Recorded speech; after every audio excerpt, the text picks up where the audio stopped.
Hello friends, welcome back to my channel Saksham tech. आज मैं Rakesh Yadav sir के जो 9700 plus book new update book है 2020 तक के 19 तक के पूरे क्वेश्चन दिए हुए हैं वो मैं कराने वाला हूं। तो आइए चलते हैं, हमने 35 नंबर तक पूरे क्वेश्चन करा दिए थे। अगर आप लोगों ने वीडियो नहीं देखा तो प्लेलिस्ट में जाके वीडियो देख सकते हैं। मैं राकेश यादव सर की पीछे की वीडियो करा चुका हूँ, तो मैं परसेंटेज का पढ़ा रहा हूँ। तो आइए चलते हैं, अपना नेक्स्ट क्वेश्चन करते हैं। 36 नंबर 36 में क्या कहा गया है, दूध तथा पानी के एक 40 लीटर के मिश्रण में 10% पानी है। एक इस मिश्रण में कितना पानी और मिलाया जाए कि नए मिश्रण में पानी की मात्रा 20% हो जाए। तो इस क्वेश्चन को करने के लिए मैं आप लोगों को ट्रिक बताता हूँ, या तो मैंने पहले बता चुका हूँ कि ऐसे क्वेश्चन को करने के लिए हम लोग क्या करते हैं। बढ़िया का सोल्यूशन रहता है, कितना टोटल मिश्रण है 40 लीटर है, उसमें से 10% पानी है। तो आप लोग ऐसी वैल्यू लीजिए कि जो चेंजेस ना हो। तो अब आप बताइए 10% पानी है और 90% क्या होगा, कोई दूसरा पदार्थ होगा। लेकिन इस मिश्रण में पानी मिला दिया जाता है तो पानी की मात्रा तो चेंज हो जाएगी, जो अनचेंज रहे हमें उसको लेना है। तो जब पानी मिलाया जा रहा है तो हम लोग यहाँ पानी नहीं लेंगे, हम लोग क्या ले लेंगे, 90% दूसरा पदार्थ है। फिर इसमें कुछ पानी मिला दिया गया है तो टोटल मिश्रण से कुछ ना कुछ तो बढ़ ही जाएगा। तो बढ़ गया कितना, 40 प्लस x। हमने लिया कौन सा है, दूसरा मिश्रण। फिर क्या कहा गया, नए मिश्रण में पानी की मात्रा कितनी हो जाए, 20% हो जाए। तो पानी की मात्रा 20% हो जाए, पानी अनचेंज हो रही है, लेकिन हम लोग क्या दूसरा मेटल ले रहे हैं। तो दूसरा कितना होगा, अगर 20% पानी होगा तो दूसरा कितना 80% होगा। उसके बाद ये हमारी इक्वेशन बन गई। अब हमें सॉल्व करना है, 40 दूनी 80, 2 का मल्टीप्लाई करा देंगे तो 90 बराबर 40 दूनी 80 प्लस का कितना 2x। तो 80 इस साइड आएगा तो 2x बराबर कितना आ जाएगा 10। तो x बराबर कितना 5 लीटर। 5 लीटर हमारा ऑप्शन डी। हम लोग इसी तरह से मजेदार तरीके से करते जाएंगे। अगर इस जगह लिख दिया जाता कितना पानी की जगह कुछ लिख दिया जाता कितना दूध मिलाया जाए, तो हम लोग क्या करते, हम लोग फिर पानी डायरेक्टली ले लेते, क्योंकि दूध मिलाया जाए दूध की मात्रा चेंज हो जाएगी। हमें लेना कौन सा, जो अनचेंज, जो चेंज ना हो। तो आप बताइए, जो पानी मिलाया गया तो पानी तो चेंज हो जाएगा, तो हमने पानी की बजाय जो दूसरा पदार्थ था वो ले लिया। उसके बाद अपना नेक्स्ट क्वेश्चन चलते हैं 37 नंबर। 37 में क्या कहा गया है, यदि एक पंखे के कारीगर का वेतन कितना है, 2/2/3% बढ़ा दिया जाता है। एक पंखे के कारीगर का वेतन कितना, 2/2/3% बढ़ा दिया जाता है। तो 3 दूनी 6, 2 8/3, और 8/3 का मतलब कितना 8/3 परसेंटेज हटाएंगे तो 100 का मल्टीप्लाई हो जाएगा, कितना 8/300। तो उसे 72 रुपए अधिक प्राप्त होते हैं। जब बढ़ाया जाता है तो उसको इतने रुपए प्राप्त होते हैं अधिक, और क्वेश्चन के हिसाब से कितने 72 रुपए। बस हमारा क्वेश्चन यही सॉल्व हो गया। 8 से डिवाइड हो जाएगा, 8 9 72। तो 1 की वैल्यू कितनी आ जाएगी, इसका मल्टीप्लाई हो जाएगा, कितनी आ जाएगी 1 की वैल्यू 2700। और बस यही हमारा आंसर है, ऑप्शन सी। हमने क्या किया, हमारे हिसाब से इतना बढ़ गया और क्वेश्चन में कितना बढ़ गया 72 रुपए। फिर हमें 100 में जोड़ के लिखने की जरूरत ही नहीं है, ये डायरेक्टली आप लोग करना सीखिए। उसके बाद आगे चलते हैं 38 नंबर क्वेश्चन। यदि 16 व्यक्तियों की कुल मासिक आय कितनी है, 80,800 रुपए है। कितने व्यक्तियों की, 16 व्यक्तियों की। अगर 16 व्यक्ति की आय, मासिक आय कितनी है 80,800 है। तो अब आप बताइए एक व्यक्ति की आय कितनी होगी, 16 पचाई 80 और फिर 0 आ जाएगा, फिर 16 पचाई 80 और 0। एक व्यक्ति कितनी लगी, 16 का भाग दे दिया हमने, कितना 5050। फिर पूछा है और उनमें से एक की औसत आय का 120% है। उसमें हमसे कहा है कि उसमें से एक की आय औसत आय का कितना परसेंट है, 120% है। तो उसका हम लोग कितना निकालेंगे, 120% है। तो जब औसत आय पूछा है तो 50 का 120% निकाल लेंगे। 120% निकालेंगे तो 2 0 से 2 0 कट जाएगा, 12 पंचे 60 और 12 पंचे 60। कितना निकला हमारे पास 60। और यही हमारा ऑप्शन बी। हमसे कहा गया 16 व्यक्ति की आय, तो हमने एक व्यक्ति की आय 50 निकाल दी, और हमें दे दिया एक व्यक्ति की एक की आय औसत आय का 120% है। तो एक की आय कितनी 50, तो औसत आय का 120% है, तो 50 का 120% कितना 60। हमारा ऑप्शन कितना बी। उसके बाद हम लोग आगे चलते हैं 39 नंबर क्वेश्चन। 39 में क्या कहा गया है, एक मकड़ी 1 घंटे में एक पोल को 62.5% ऊंचाई तक चढ़ जाती है। तो इस क्वेश्चन को करने के लिए मैं आप लोगों को एक बढ़िया सी ट्रिक बताता हूँ। 62 दूनी 124 और 125, तो हमारा निकला कितना 125/2। पर ये परसेंटेज हटाएंगे तो कितना हो जाएगा 200 हो जाएगा।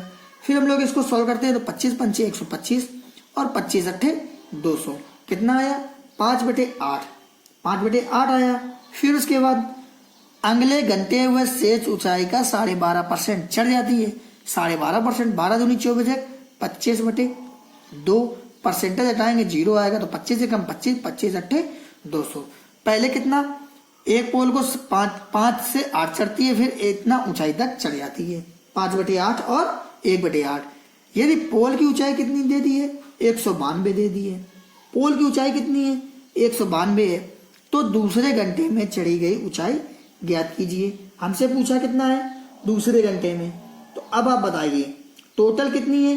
टोटल अगर उसने कहा है यदि पोल की ऊंचाई 192 मीटर है, टोटल ऊंचाई हमने बता दी 192। अब आप बताइए यहाँ 5/8 चढ़ती है, फिर 1/8 चढ़ती है, तो हम लोग टोटल कुछ ऐसा मान लें कि जिससे दिक्कत ना हो। तो टोटल ऊंचाई हमने मान ली कितनी, 68, 64। आप 8 भी मान सकते हैं, लेकिन पॉइंट में आंसर आ जाता। हमने मान लिया कितना 64, इस एलसीएम के इंटू में ही हम लोग मानते हैं। तो टोटल जब 64 है, तो अब आप बताइए पहले कितनी चढ़ी।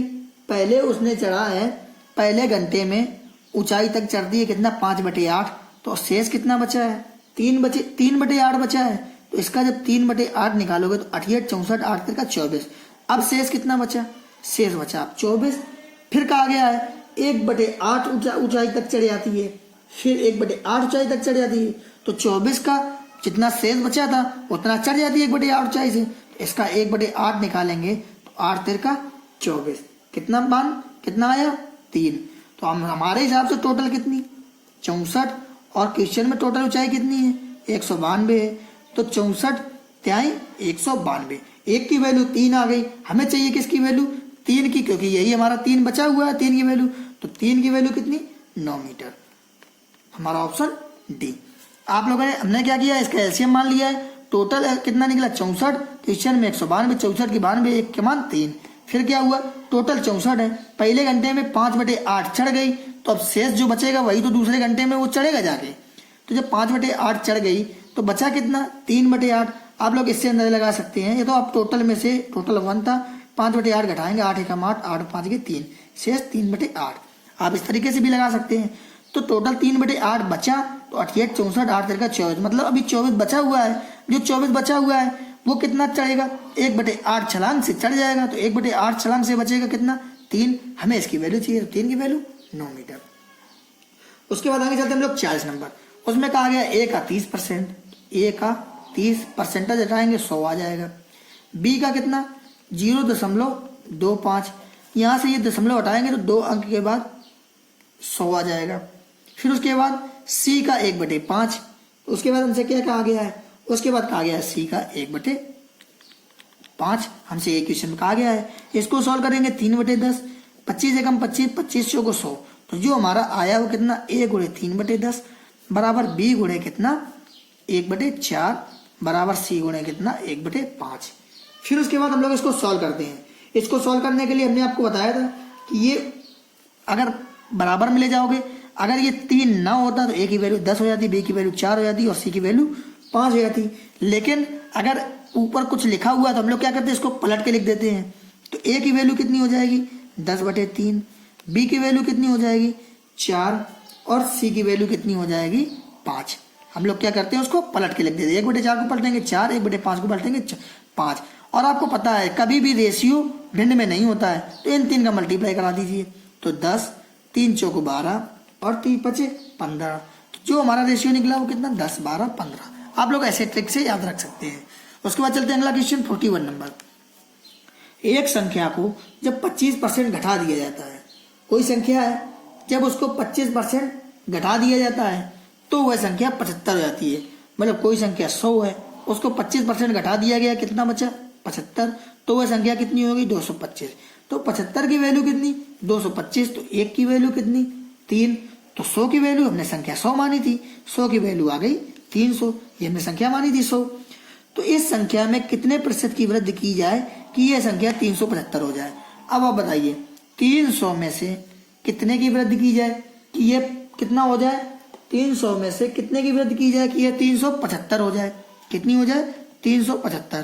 तो आप बताइए कितना ज्यादा करना है हमें 75 करना है, वो भी कितने से ज्यादा करना है 300 से करना है, और परसेंटेज के लिए 100 का मल्टीप्लाई 100 से 3 बार में और 3 से 25 बार में। कितनी ज़्यादा कर दी जाए? 25%। जब आप 300 को 25% निकालेंगे या बढ़ाएंगे तो 375 आ जाएगा। तो ऑप्शन फर्स्ट। आप लोग इस तरीके से निकाल सकते हैं 300 का 125%, ऑप्शन मेथड भी यूज कर सकते हैं। उसके बाद हम लोग आगे चलते हैं कितना 42 नंबर क्वेश्चन। 42 में क्या कहा गया है? एक मजदूर की मजदूरी में 20% की कटौती कर दी जाती है। इससे पहले कि बराबर मजदूरी मिले उसके लिए कितने % की वृद्धि करने की आवश्यकता होगी? ऐसे क्वेश्चनों को आप लोगों ने पहले भी बताया है कि कितनी कटौती करी जा रही है, 20% की। तो इस क्वेश्चन को करने के लिए क्या करते हैं, पहले आप 20 लिख दीजिए। 20% की कटौती मतलब हानि हुई, मतलब उसको 100 में से घटा के लिखना चाहिए कितना 80। परसेंटेज के लिए 100 का मल्टीप्लाई 20 चौक 80, 4 से 25 बार में कितना 25%, ऑप्शन सेकेंड। तो जब भी 20% की कटौती की जाए, और हमेशा याद रखना जब एक कटौती होगी तो दूसरे को बढ़ाया जाएगा, तभी ये मेथड लगाना। अगर यहाँ कह देगा 20% की बढ़ोतरी हो जाए तो हम लोग क्या करते हैं 20/120 गुणे 100। हमसे कहा गया कटौती तो 20/80 गुणे 100 बस। उसके बाद आगे चलते हैं हम लोग 43 नंबर क्वेश्चन। 43 में क्या क्या आ गया है?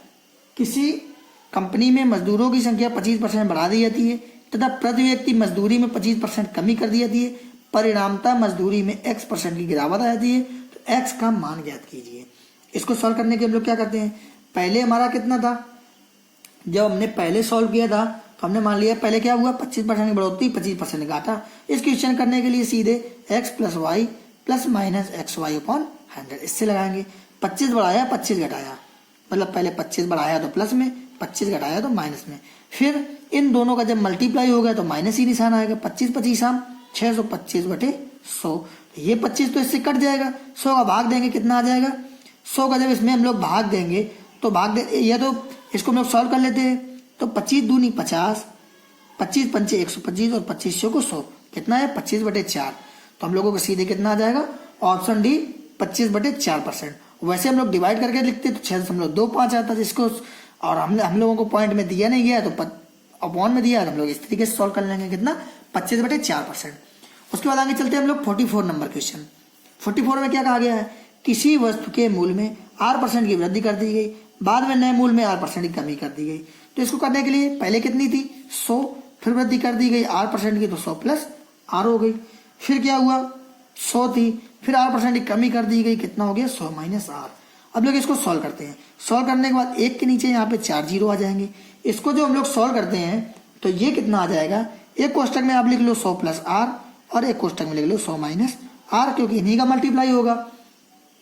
लेकिन हम लोग क्या करते हैं, हम लोग इसको सॉल्व करने के लिए हम लोग इसको क्या करते हैं, पूरा जो आंसर हम लोग निकालते हैं तो हम लोग इसको एक के बराबर मान लेते हैं। तो 100 + R और 100 - R, इसको क्या करेंगे कितने के, अब यदि वस्तु का मूल मतलब ये जो वैल्यू होती है ये पहले की होती है और ये बाद की मतलब अब की। हमसे कहा गया अब वस्तु का मूल 1 रुपये है, हमारे हिसाब से कितना है इतना है, क्वेश्चन में कितना 1 रुपये है।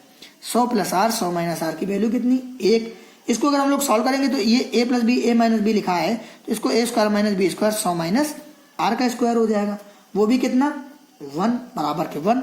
हमें चाहिए कितनी 1 यूनिट की वैल्यू, तो 1 बराबर कितना आ जाएगा 1/1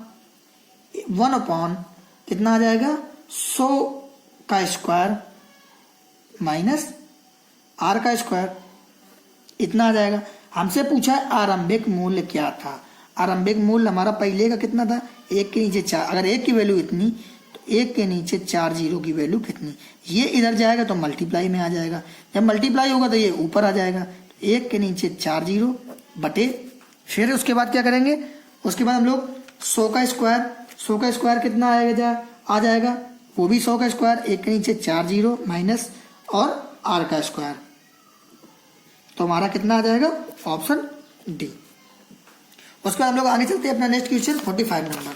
सिर्फ कैलकुलेशन है, इसके अलावा इस क्वेश्चन में कुछ भी नहीं है। 45 में क्या कहा गया है, 2 विद्यार्थी एक परीक्षा में शामिल होते हैं, एक छात्र को दूसरे से 9 अंक अधिक मिले और उसके दोनों के अंकों के योग के 56% है, तो उनका प्राप्तांक क्या है, हमें प्राप्तांक बताना है। तो अब आप बताइए, अगर पहले के मान लिया हमने कितने होंगे x, तो दूसरे के कितने होंगे, दूसरे को 9 अंक अधिक मिले तो x + 9। हमने मान लिया ये 2 विद्यार्थी एक परीक्षा में शामिल होते हैं, एक छात्र को दूसरे से 9 अंक अधिक मिले, पहले को अगर x मिले तो दूसरे कितने 9 अंक अधिक मिल गए। और उसके अंक दोनों के अंकों के योग के 56% है। तो जो उसके अंक हैं वो दोनों के अंकों के योग के कितने के, दोनों के अंकों का योग कितना आ जाएगा 2x + 9, दोनों के अंकों के योग का कितना परसेंट है 56% है। बस उसके बाद क्वेश्चन सॉल्व हो गया। 100 का मल्टीप्लाई करेंगे 100x + 900। उसके बाद कैलकुलेशन है, जब हम लोग 56 का मल्टीप्लाई करेंगे 56 दूनी 112x प्लस 56 9 है 504, 9 का मल्टीप्लाई करेंगे 9 छक्का 54, 9 × 45 5 50 504। तो हम लोग जब 100 को इधर ले आएंगे तो 112 में घट जाएगा, कितना बचेगा 12x। और 900 ये 500 को इधर आएगा तो 900 में घट जाएगा, कितना बचेगा हमारे पास जो माइनस करने के बाद कितना 396। तो x की वैल्यू कितनी आ जाएगी 12 36, x की वैल्यू कितनी आ गई 33। तो जब x की वैल्यू आ गई कितनी 33, तो एक 33 हो गया, दूसरा कितना होगा 33 9 42। तो एक कितना होगा 42, तो एक हमारा हो गया 33 और दूसरा हो गया 42, ऑप्शन ए। उसके बाद आगे चलते हैं हम लोग नेक्स्ट क्वेश्चन 46 नंबर। छात्रों के एक समूह में 70% छात्र अंग्रेजी और 65% छात्र हिंदी बोल सकते हैं। इन क्वेश्चनों को करने के लिए हम लोग क्या करते हैं वेन डायग्राम से करते हैं। वेन डायग्राम करने के लिए हम लोग क्या करते हैं सीधा हम लोग लिख लेते हैं इस तरीके से। वेन डायग्राम बन गया।